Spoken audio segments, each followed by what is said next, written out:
Hello, I'm Nan Simonson. I am about to make a super simple appetizer, and we're going to have it for dinner tonight. This evening, I didn't want to have to make anything new, so I had a stew, a tempeh, shiitake mushroom, coconut milk, curried, sort of a stew. Finished off with spinach, and so it was kind of thick and nice and toothsome. Well, I didn't have a lot of it left, only about a cup of it. So I added a whole bunch of broth, and I happened to have some shiitake broth from having soaked some shiitake mushrooms for a meal last night. And I added a little bit of miso and a little bit of green curry paste, Thai green curry paste. And now I have a brothy soup. That's going to be dinner tonight.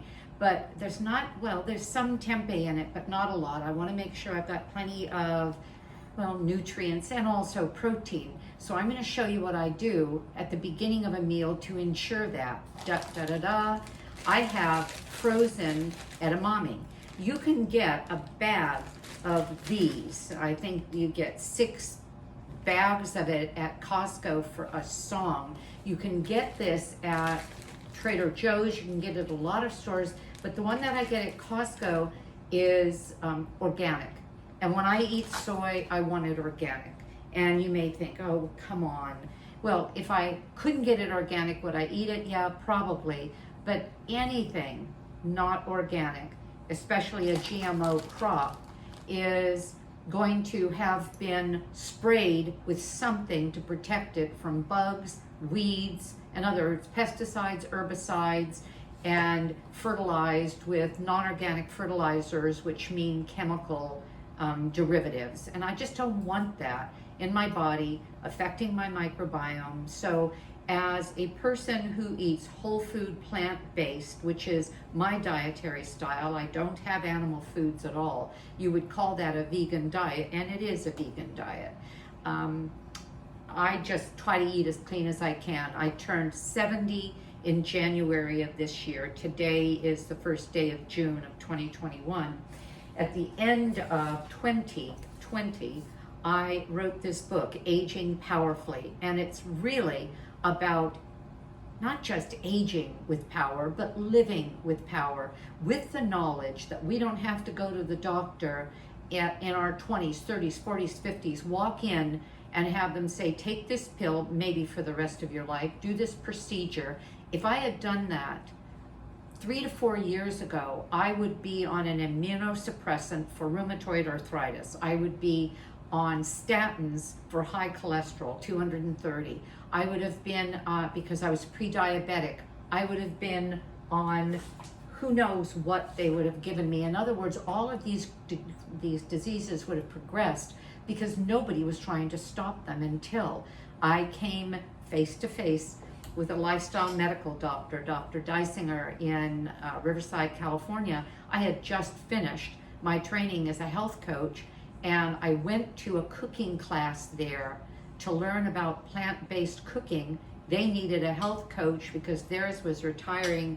The rest was history. Almost 2.5 years ago, almost 3 years ago.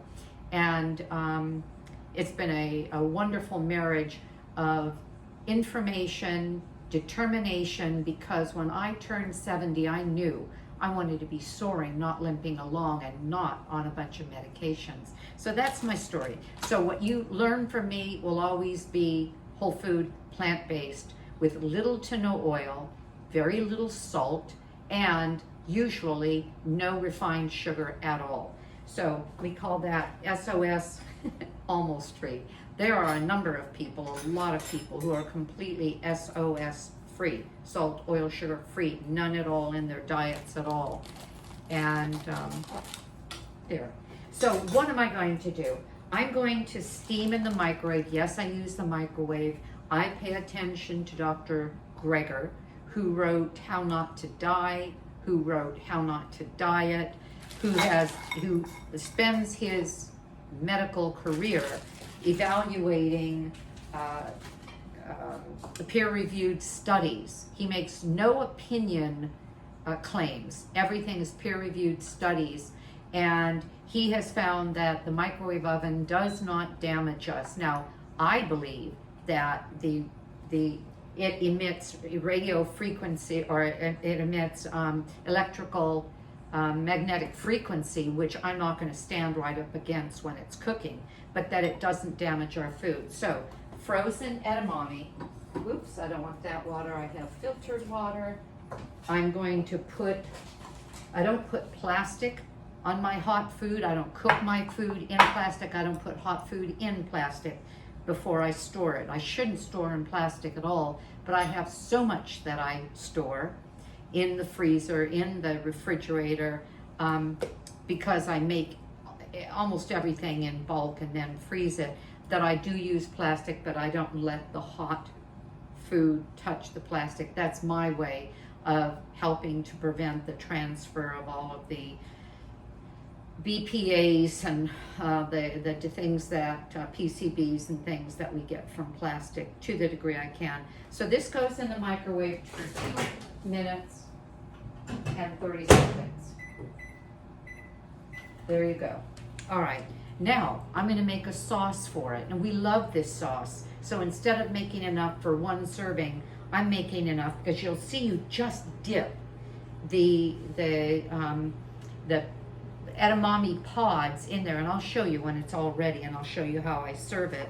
And by then my husband might even walk through the door, and he'll have his appetizer. We'll have our soup, and then I'm also making a salad, and you'll be able to find that. I'll document the preparation of it. I've sort of made it up with shredded cabbage and purple cabbage. Purple cabbage is so full of phytonutrients and antioxidants. And shredded carrot and sliced green onion and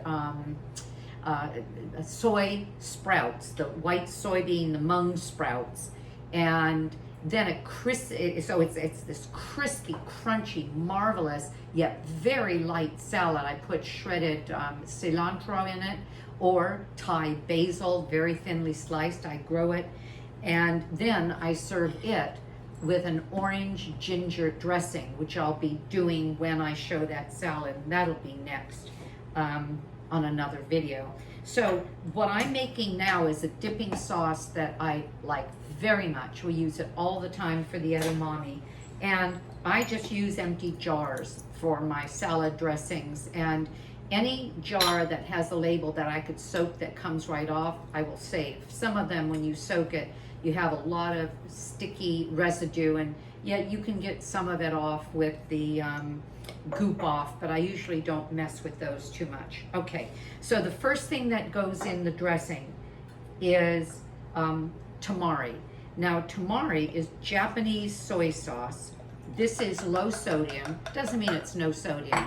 So this isn't something you're gonna drink. That's why just a dip is okay, but you're not drinking it, because there's still plenty of sodium even in this. So it's low sodium, and the difference between tamari and soy sauce is tamari is Japanese soy sauce, and it's usually gluten-free. And traditional soy sauce is Chinese, and it's almost always brewed with wheat and the soy, and therefore it is not gluten-free. Some people instead would use liquid aminos to get that kind of flavor, and you can do that.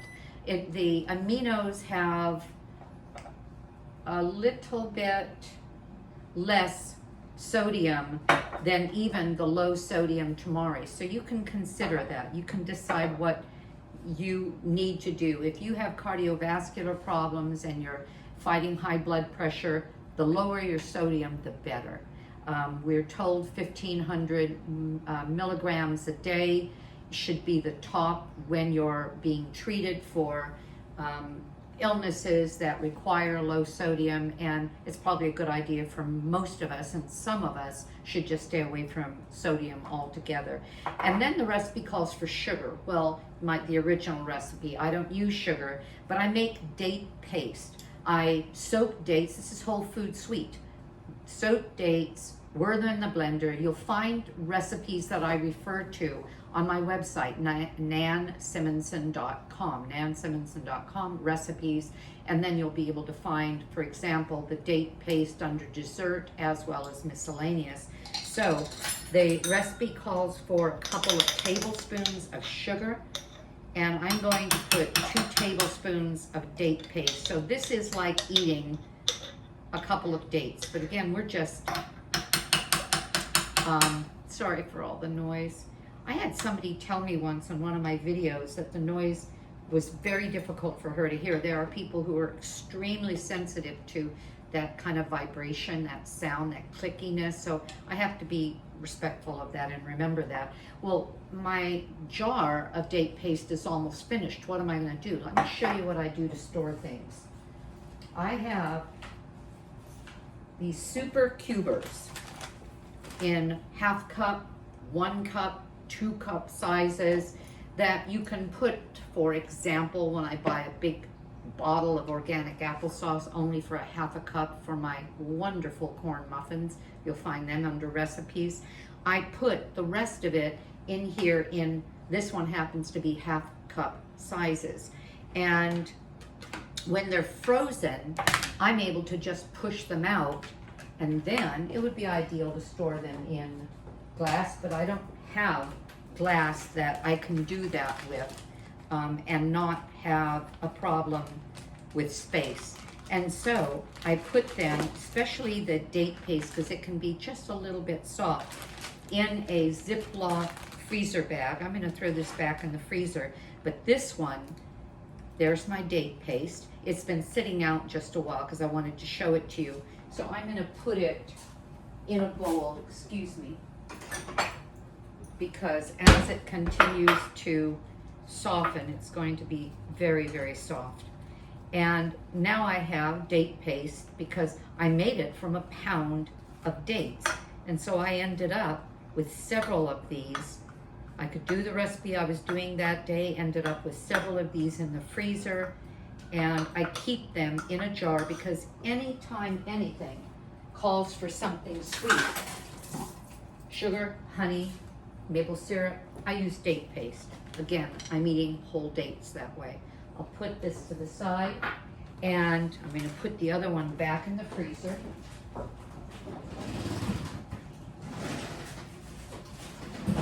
I have this little library of these cubes of applesauce, date paste, Romanesco sauce. What else do I have? I just defrosted my last orange ginger dressing, unfortunately, a couple of days ago. We ate it all on this salad I'm referring to, so I'm going to be making more as soon as I finish this video. So let me keep going. And then we have 1/2 tablespoon of ginger. The recipe initially called for much more ginger. I find if there's too much ginger in something, it almost burns me. Do you have to peel ginger? No, you don't. The peel's not going to hurt you at all. But if you're mincing it, you don't want big, thick pieces of peel. So sometimes I'll take the big nubby pieces off. But what I do is I have this nifty grater. I like the size of it. And when I grate my ginger, you're going to see what happens. It looks like I'm about to take off a knuckle, doesn't it? But this, you're going to see why I'm so cavalier about it. Because I haven't taken off a nail or a knuckle. Because this doesn't like the skin. It's interesting. And what I end up with is sort of a, look, here's my ginger, and you can see it's sort of ate the ginger, this is the size of my grater, out of the skin and left behind a lot of this fibrous stuff that I don't want anyway. And I'm going to do another one because as soon as I finish this recipe, I'm making the orange ginger dressing, and I'm going to want 2 teaspoons. You know what? I lied. That hurt. It didn't cut me or wreck my nail, but by missing that little swipe, that I hit the thing, and that didn't feel so great. When I use a Julie and mandolin, I do use a cutting glove. You buy them, they're not expensive, cutting gloves. And if you hit that blade on a mandolin, you don't think you're going to, but you're at a tilt sometimes, and I've done it, or some kind of a cutting tool where the blades are standing up, or where you're slicing down and a blade is in a fixed position, cutting glove is almost a must. It's just this kind of silvery fabric that will protect you. I mean, you can't take a knife and stab yourself and think that it's not going to go through, but most of us aren't in that mood to do something like that too often. And if you are, seek help, because that wouldn't be fun. Okay, so now I'm not going to put a whole tablespoon in. I'll taste, and if I don't like it, if I think it needs more, I'll put more. But I'm going to put a half a tablespoon. See, I've got this wonderful, nice grate. It's good and moist, packs in there well. Put a half a tablespoon in.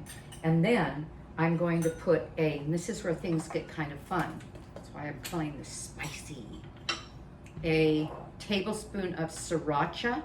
Now, what is sriracha? Sriracha is a chili garlic sauce. See, you can't not make that noise there. Okay, I've taken care of that. And then I'm going to put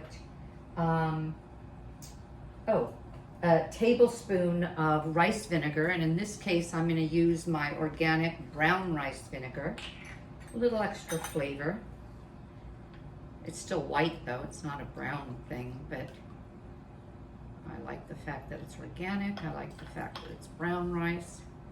Okay, and please understand, and I think you probably do if you've cooked any length of time at all, that recipes are suggestions. Sometimes something will say put in a carrot. Well, some carrots are bigger than others. Some tablespoons, like that tablespoon, was a heaping tablespoon as opposed to a gentle tablespoon. And when I taste this, I may find that I want more of any given flavor. So I'm also going to put in a tablespoon of toasted sesame seed. Now, this next thing I'm deviating from what I normally do. I almost never, is that bad grammar? I think it is. Seldom, but it's beyond seldom, almost never. Put any kind of oil in at all. I don't in my salad dressings, and but I'm going to do this, and I'll tell you why.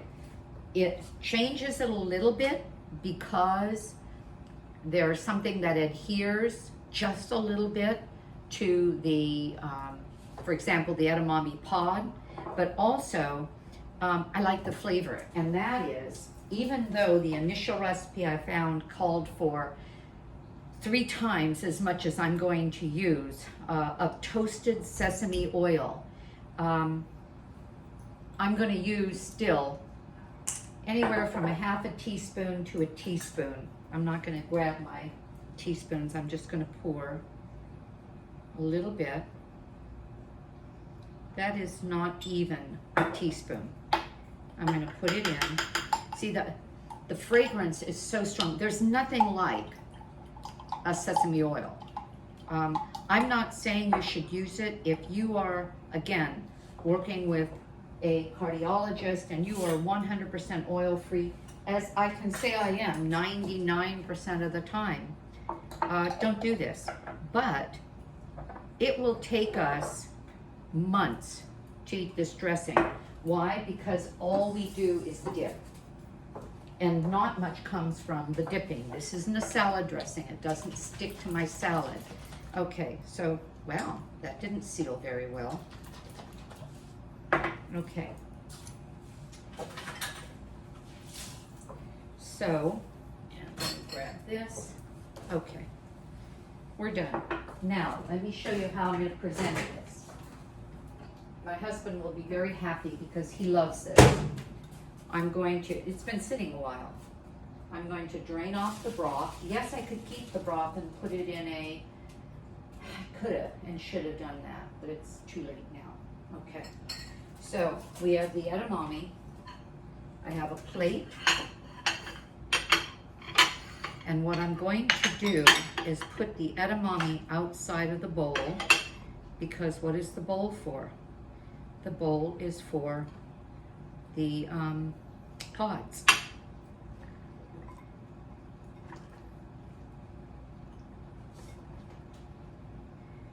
And I'm going to put dressing.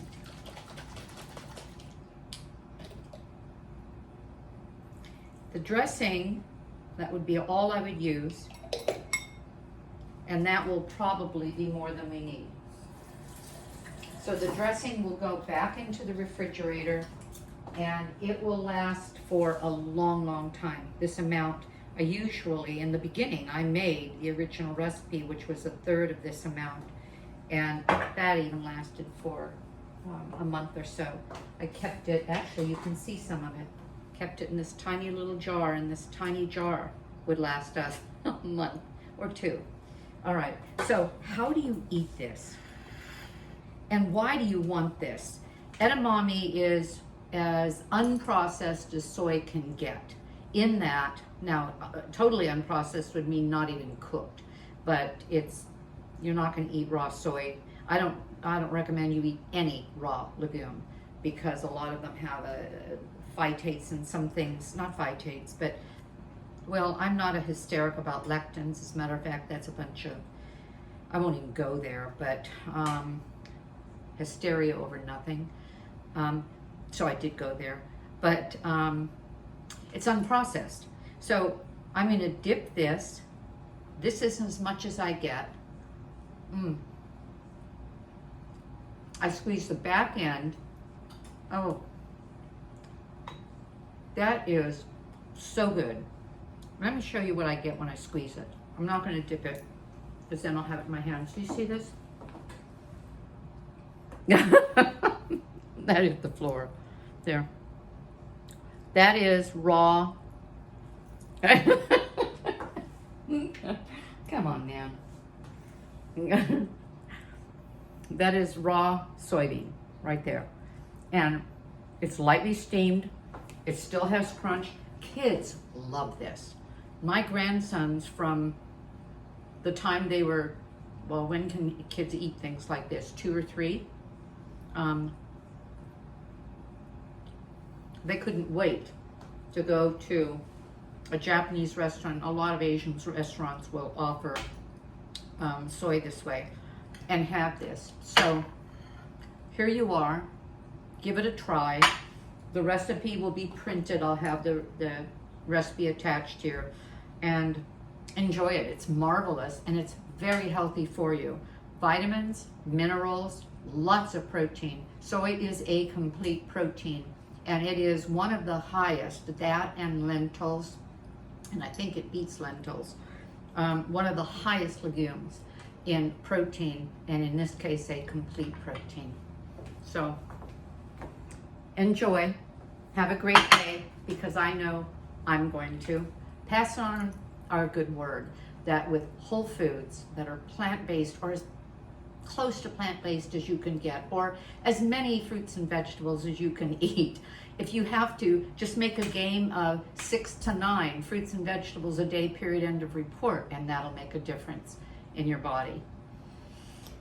Let people know that we can control our health destiny, and we can do it at any age. Have a great day. I'm going to. Bye.